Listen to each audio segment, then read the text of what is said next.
Hai, aku Fadel. Terima kasih ya udah klik video ini. Aku buatin cerita untuk mengantarmu tidur. Dukung aku dengan like dan subscribe untuk kisah pengantar tidur lainnya. Dan mari bersamaku ke dunia mimpi. Toko waktu istirahat. Ketahuilah, ada jenis lelah yang tidak akan pernah tuntas hanya dengan memejamkan mata selama 8 jam. Malam ini, Arka berjalan menyusuri trotoar yang lembab oleh sisa gerimis. Di pundaknya hanya ada sebuah ransel berisi laptop. Namun, jika kau melihat dengan mata batin, ada beban ribuan kilogram yang ia seret sendirian. Bukan lelah setelah mendaki gunung, melainkan lelah karena terlalu lama berpura-pura baik-baik saja di depan dunia yang tidak pernah berhenti menuntut. Rasanya seperti, pernahkah kau merasa sedang mengendarai hidupmu sendiri, tapi sebenarnya kau hanya duduk di kursi penumpang? Itulah yang dirasakan Arka. Ia melihat dirinya bekerja, tertawa, dan membayar tagihan. Namun jiwanya terasa kosong, tertinggal di suatu tempat beberapa tahun yang lalu. Di bawah kerlip lampu merkuri, ia melihat orang-orang berjalan tergesa. Kita semua sebenarnya nampak sama, punya ribuan teman di layar ponsel, namun tak punya satupun telinga yang benar-benar mau mendengar suara hati yang lirih. Arka menghela nafas panjang, menatap langit tanpa bintang, dan berbisik pelan, "Aku hanya ingin berhenti sebentar. Benar-benar berhenti dari menjadi apapun." Aneh sekali bukan? Bagaimana mungkin seorang merasa begitu hancur, padahal tidak ada satupun tulang di tubuhnya yang patah. Arka terpaku di depan etalase toko yang gelap, menatap pantulan dirinya sendiri. Seorang pria dengan kemeja rapi, namun memiliki tatapan yang asing. Disinilah letak rasa sakitnya. Arka merasa ia tidak punya alasan untuk mengeluh. Hidupnya terlihat baik-baik saja di mata orang lain. Ia punya pekerjaan, tempat tinggal, dan semua kewajiban yang terpenuhi. Namun, di dalam dadanya ada sesuatu yang terasa seperti remah-remah biskuit yang hancur di dasar toples, berantakan dan tak terbentuk lagi. Ia sering menghakimi dirinya sendiri. Kenapa kau capek, Kak? Banyak orang yang hidupnya lebih sulit darimu. Rasa bersalah itu justru membuat lelahnya berlipat ganda. Ia lelah karena sedih, dan ia lelah karena merasa tidak berhak untuk sedih. Arka merasa seperti sebuah rumah yang catnya masih baru, namun fondasinya sedang perlahan dimakan oleh rayap kesepian. Ia terus berjalan melewati deretan ruko yang tutup. menyadari bahwa selama ini ia hanyalah sebuah mesin yang lupa cara berhenti. Ia makan, tidur, dan bekerja hanya karena kalender berkata begitu. Jiwanya tertinggal jauh di belakang, sementara tubuhnya dipaksa terus berlari. Barangkali inilah jenis lelah yang paling berbahaya. Lelah yang tidak memiliki nama. Ia merasa seperti sedang tenggelam di sebuah kolam yang airnya sangat jernih. Orang-orang melihatnya dari atas dan mengira ia sedang berenang dengan tenang. Padahal di bawah sana ia sedang mengap-mengap kehabisan nafas. Arka hanya ingin satu hal. Sebuah ruang di mana ia tidak perlu menjadi apapun. Ia hanya ingin berhenti. Dan tepat saat keinginan itu memuncak, angin malam membawa aroma kayu cendana yang asing ke penciumannya. Langkah Arka terhenti tepat di depan sebuah celah sempit di antara dua gedung perkantoran yang angkuh. Ia sudah melewati jalan ini ribuan kali. Namun, baru malam ini ia menyadari ada sebuah gang kecil di sana. Seolah gang itu baru saja diciptakan oleh kabut malam khusus untuknya. Gang itu tidak gelap menakutkan, melainkan temaram dengan cahaya lampu dinding berwarna kuning madu. Anehnya, begitu Arka melangkah masuk, deru mesin kota tiba-tiba hilang. Udara terasa lebih ringan, lebih dingin, dan entah bagaimana terasa seperti pulang ke rumah masa kecil yang sudah lama dilupakan. Di ujung gang berdiri sebuah bangunan kayu tua yang bersahaja. Hanya ada papan kayu sederhana tergantung di sana, dengan tulisan yang nampak hidup. Toko waktu istirahat. Dan tepat di bawahnya ada baris kecil yang membuat jantung Arka berdesir. Hanya untuk mereka yang sudah lupa cara berhenti. Sebelum tangannya menyentuh gagang kuning tua itu, pintu berderit pelan, terbuka sendiri, seolah menyambutnya masuk.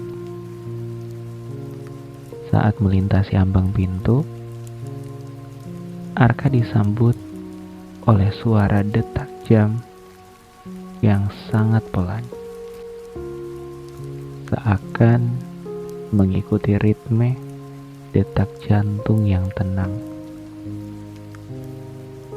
Di dalamnya, ribuan botol kaca tertata rapi di rak yang menjulang tinggi, dan sebuah perapian kecil memberikan kehangatan yang merambat hingga ke tulang.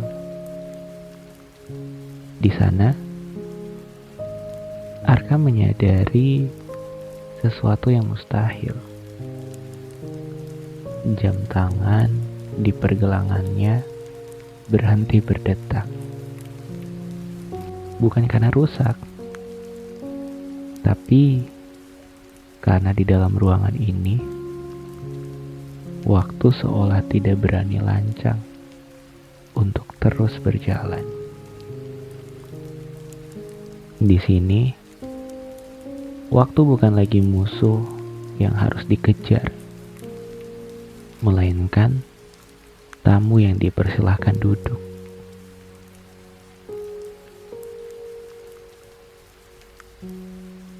Di ujung ruangan, di balik meja kayu jati yang permukaannya telah halus dipoles usia, duduklah seorang pria. Rambutnya putih berkilau seperti perak, dan sepasang kacamata bulat bertengger tenang di ujung hidungnya. Ia tidak menyambut dengan senyum yang berlebihan, namun tatapannya memiliki kehangatan yang ganjil, seperti tatapan seorang kakek yang telah lama menunggu cucunya pulang dari perjalanan yang sangat jauh dan melelahkan. Orang-orang memanggilnya Tuan Senja. Baginya, hidup bukan tentang teriknya siang yang memburu atau gelapnya malam yang buntu, melainkan tentang saat-saat di antaranya, di mana segala sesuatu menjadi jingga, melambat, dan tenang.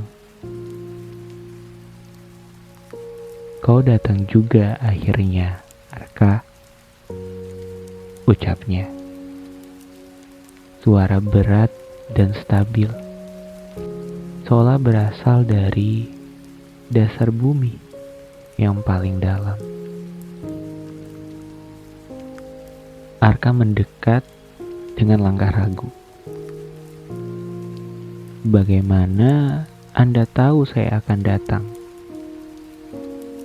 Tuan Senja meletakkan pena bulunya perlahan. Toko ini tidak punya pintu bagi mereka yang hanya ingin sekedar berbelanja. Pintu itu hanya akan muncul di depan mata orang-orang yang hatinya sudah terlanjur penuh, hingga tidak ada lagi ruang untuk sekedar menarik nafas, kata Tuan Senja yang membuat Arka terdiam. Tenggorokannya terasa tercekat. Ia ingin menjelaskan betapa hancurnya ia hari ini.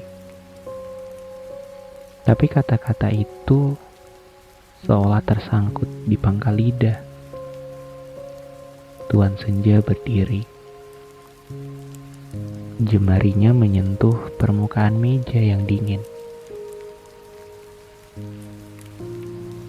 Kau tidak perlu bercerita tentang pekerjaanmu, Arka.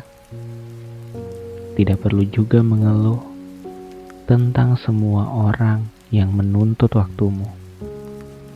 Aku tahu beban itu tidak terlihat oleh mata,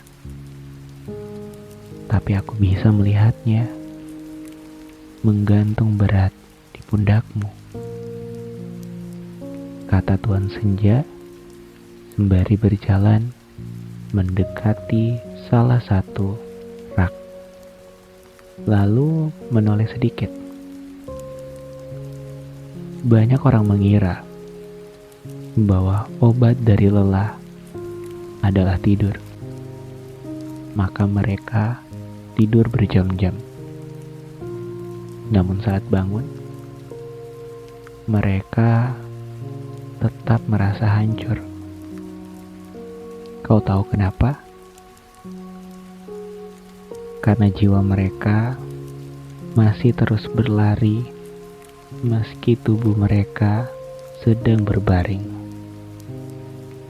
Kata Tuan Senja menatap Arka dalam-dalam.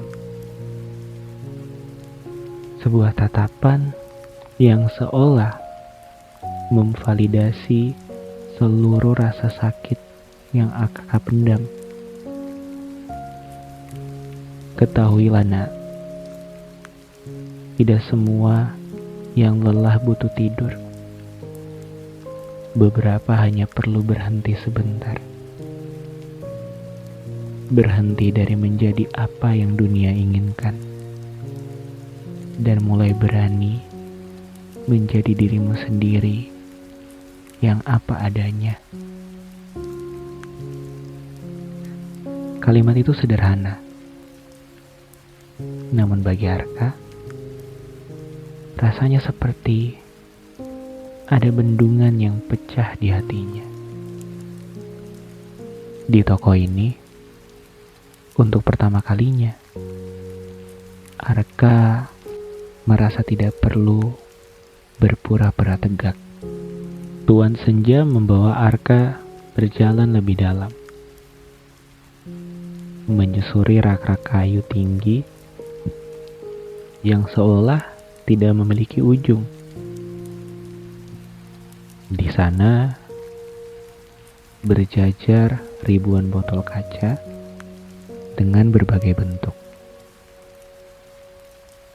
Ada yang bening berkilau seperti kristal. Ada pula yang gelap pekat seperti warna samudra di tengah malam. Pilihlah satu Arka, ujar Tuan Senja. Di sini, kami menjual apa yang tidak akan pernah bisa kau temukan di toko manapun di dunia luar. Arka mendekat. Jemarinya menyentuh botol pertama yang berwarna biru pucat. Labelnya tertulis, istirahat dari tuntutan orang lain. Di dalamnya nampak gumpalan awan yang bergerak sangat tenang. Tuan Senja berbisik di sampingnya. Ini untuk mereka yang lelah menjadi si selalu bisa, si selalu siap, dan mereka yang takut mengecewakan siapapun kecuali diri mereka sendiri.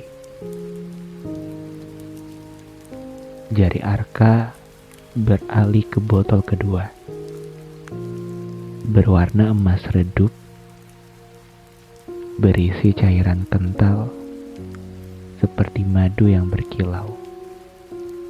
Labelnya tertulis, istirahat dari masa lalu. Tuan Senja menjelaskan, yang ini untuk jiwa-jiwa yang kepalanya terus memutar kejadian bertahun-tahun lalu. Terjebak dalam kata seandainya, hingga mereka lupa bagaimana cara hidup di hari ini.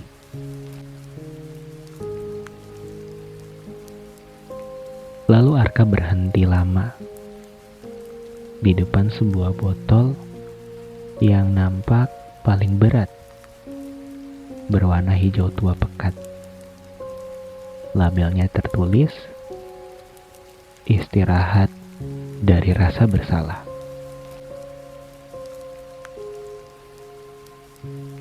Di permukaan kaca botol itu, Arka seolah melihat pantulan rasa sakitnya sendiri. rasa bersalah karena merasa tidak cukup baik, dan rasa bersalah karena merasa lelah, padahal hidupnya nampak baik-baik saja. Mana yang harus kupilih? Tanya Arka pelan. Suaranya bergema di antara rak yang sunyi. Semuanya terasa memberatiku. Jika aku hanya mengambil satu, apakah sisanya akan tetap menghimpit dadaku? Tuan Senja tersenyum tipis. Jenis senyum bijak yang telah melihat ribuan musim berganti. Kesalahan manusia adalah mereka ingin menyembuhkan semuanya sekaligus. Padahal kesembuhan itu seperti menanam pohon, Arka. Ia butuh waktu. Satu helai daun demi satu helai daun. Terakhir, Arka melihat botol tak berwarna yang permukaannya nampak seperti cermin. Di labelnya tertulis, istirahat dari membandingkan diri. Saat menatapnya, ia melihat bayangan wajahnya yang kusam. Bayangan itu seolah berbisik, berhentilah berlari di lintasan orang lain. Kau punya lintasanmu sendiri. Kau tidak bisa membeli semuanya malam ini, ucap Tuan Senja dengan lembut. Sebab tubuhmu tidak akan kuat menampung ketenangan yang terlalu besar secara tiba-tiba. Pilihlah satu yang paling kau butuhkan untuk bernafas malam ini. Arka memegang salah satu botol dengan tangan gemetar. Ia menatap Tuan Senja dan bertanya pelan, "Berapa harganya?" "Aku akan membayar berapapun, asalkan rasa sesak di dadaku ini hilang." Tuan Senja menggeleng. Ia melipat tangannya di atas meja jati. "Sudah kukatakan, nak, toko ini tidak menerima lembaran uang atau keping emas. Hal-hal itu terlalu murah untuk ditukar dengan ketenangan jiwa." Arka mengerutkan kening. "Lalu, apa yang Anda inginkan dariku?" "Di sini, kau membayarnya dengan kejujuran," jawab Tuan Senja. Suaranya kini selembut hembusan angin malam. "Sebutkan satu hal yang paling kau sembunyikan dari dunia. Satu hal yang kau bungkus rapi dengan tawa palsu dan kata, 'Aku baik-baik saja.'" Ruang itu mendadak sunyi senyap. Jam-jam dinding seolah menahan nafas. Arka merasa dadanya bergemuruh. Ia terbiasa menjadi orang yang kuat untuk orang lain, menjadi sandaran bagi keluarganya, menjadi rekan kerja yang bisa diandalkan. Mengakui kelemahan terasa seperti mengakui kekalahan. Arka menunduk. Air matanya jatuh satu demi satu di atas lantai kayu itu.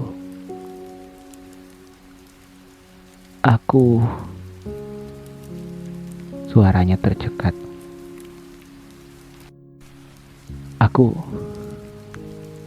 Aku sebenarnya tidak sekuat itu. Aku lelah berpura-pura tahu segalanya.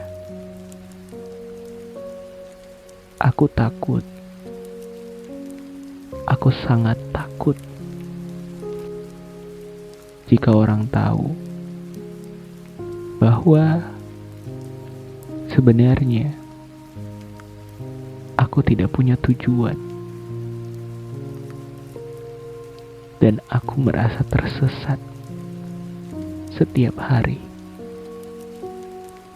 Saat kata-kata itu keluar, Arka merasa ada sesuatu yang retak di dalam dirinya. Dinding pertahanan yang ia bangun bertahun-tahun runtuh seketika. Namun, anehnya, ia tidak merasa hancur. Ia justru merasa lebih ringan, seolah udara di sekitarnya tiba-tiba berubah menjadi lega. Tuan Senja mengangguk pelan. Tatapannya penuh rasa hormat. Itulah harganya, Arka. Kebenaran yang kau akui pada dirimu sendiri, kata Tuan Senja dengan lembut. Ia mengambil botol kosong dan meletakkannya di depan Arka. Kau telah memberikan bebanmu padaku, dan sebagai gantinya, kau boleh mengambil ruang kosong ini untuk kau isi dengan nafas yang baru. Ingatlah, mengakui bahwa kau lelah bukanlah tanda bahwa kau lemah. Itu adalah tanda bahwa kau telah menjadi kuat terlalu lama.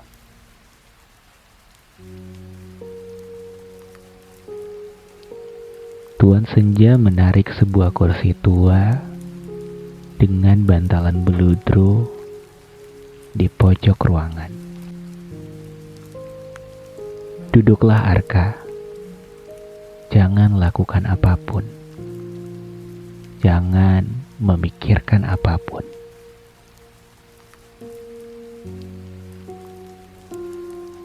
Arka duduk dan perlahan memejamkan mata. Untuk pertama kalinya dalam bertahun-tahun, ia melepaskan kendali atas hidupnya. Di dalam toko itu, ia tidak lagi merasa dikejar oleh bayang-bayang masa depan atau ditarik oleh penyesalan masa lalu. Keheningan di sana tidak terasa kosong. Keheningan itu terasa seperti pelukan hangat yang membungkus seluruh luka yang selama ini ia abaikan. Ia membiarkan nafasnya mengalir tanpa dipaksa. 1,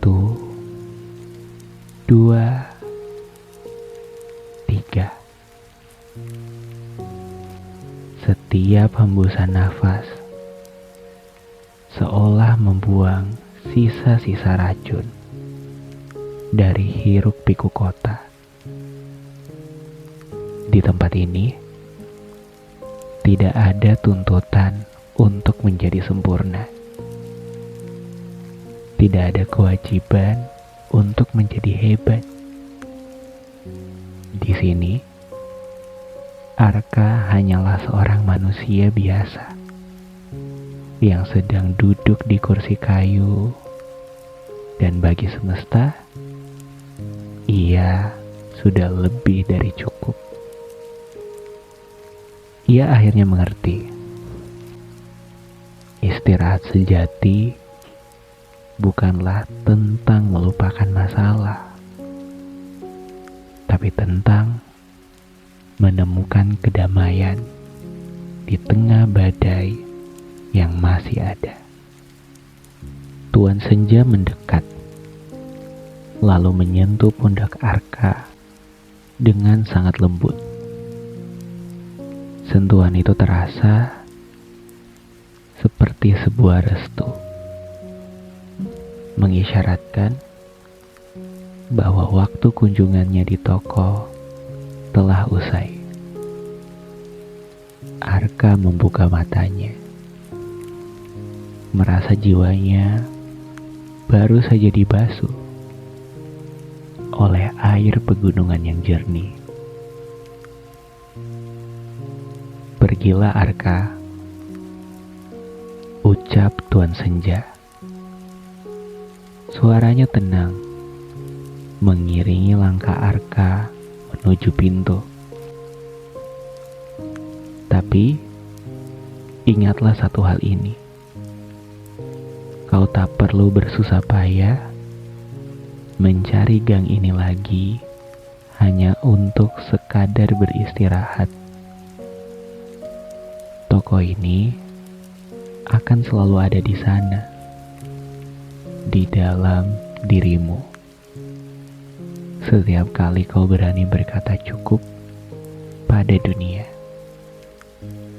Setiap kali kau berani jujur bahwa kau lelah. Ucap Tuan Senja dengan senyum tipis. Arka melangkah keluar ke trotoar. Saat ia menoleh ke belakang untuk mengucapkan terima kasih, gang kecil itu telah hilang, ditelan oleh kabut malam yang perlahan memudar. Seolah-olah toko itu hanyalah mimpi yang indah. Namun, Arka tahu itu nyata. Karena meski toko itu menghilang, berat di pundaknya tidak ikut kembali. Kota masih sama bisingnya. Lampu-lampu jalan masih sama terangnya. Klakson kendaraan masih bersahutan di kejauhan. Dunia tidak berubah sedikit pun. Tapi ada sesuatu yang baru di dalam dada Arka. Sebuah ruang lapang yang tenang. Ia tidak lagi berlari. Ia hanya berjalan pulang. Dan kini, untukmu yang sedang mendengarkan cerita ini, di balik selimutmu yang hangat, mungkin malam ini kau juga merasa seperti Arka, membawa beban-beban yang tak kasat mata, atau merasa letih karena terus berlari di lintasan yang sebenarnya bukan milikmu. Jika memang begitu, maka pejamkanlah matamu lebih rapat. Biarkan cerita ini menjadi toko waktu istirahatmu malam ini. Tak apa jika hari ini kau belum sampai di tujuanmu. Tak apa jika kau merasa lelah dan ingin berhenti sejenak. Dunia tidak akan runtuh hanya karena kau memutuskan untuk memejamkan mata. Tidurlah, karena besok pagi kau berhak bangun, bukan hanya dengan tubuh yang bugar, tapi dengan jiwa yang tahu bahwa dirinya berharga, meski tanpa harus melakukan apa-apa, meski tanpa harus menjadi siapa-siapa. Selamat beristirahat. Lepaskanlah semuanya. Karena bagiku dan bagi semesta, kamu sudah cukup. Sangat-sangat cukup.